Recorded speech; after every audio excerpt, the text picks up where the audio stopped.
In this video, I'm going to show you how easy it is to send out an open call to all of your contacts within your list.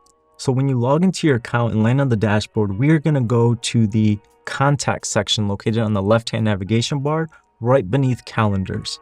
So when we click on contacts, this is going to take us to our CRM page with all of our contacts. And in order to send out a call for entry to every single one of your contacts, now I'll show you in another video how to send to a segmented list, but in this video, we're showing how to send out an open call to all of your contacts. So in order to do so, we're going to click the little checkbox at the very top of our list.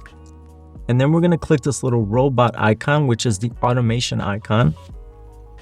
And then a little pop-up window appears where we're going to click OK to proceed.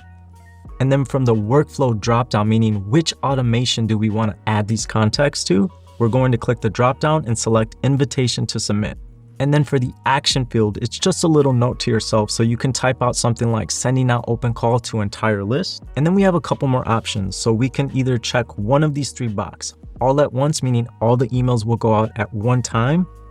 Add all at a scheduled time, meaning if we want all the emails to go out tomorrow at 1 o'clock, we would select this option. And then add in drip mode, meaning if we want to be safe and only send out maybe 100 or 500 emails a day, we can select add in drip mode and then specify the batch quantity, meaning how many we want to go out at a time and how frequent. So we can say every hour, every day, every 30 minutes. But in this example, we're just going to say we're sending them all at once. And then once you've selected which one of these three options you would like to select, you then just click the add to automation button, then click OK.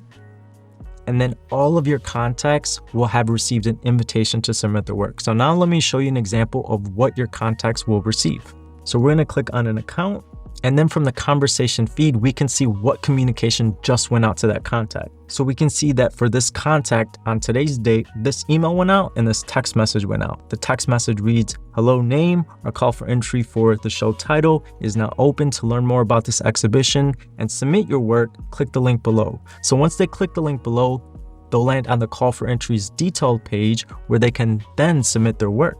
So now let's click on this to see what the email looks like that they received.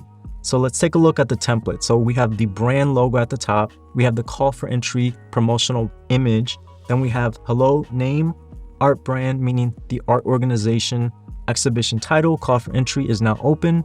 Please see important dates and click learn more and submit your work button below to submit your work into the exhibition. If you have any questions, please contact, and this is where the custom values get populated. So when you change the name of the gallery director, the gallery director's name and email will populate inside of this email. So they would click this little button and they will land on the call for entry details page where they can then start the application process. They also have, which are custom values as well, the important dates. These also populate in every email confirmation page, text message reminders. They pull the dates and times based on those custom values. And then you have your social media account information, and then questions, your email will populate here. So that is a demo of what the call for entry invitation process looks like. It's very simple, easy. All the information is provided to your contacts and they can easily submit their work into your open call.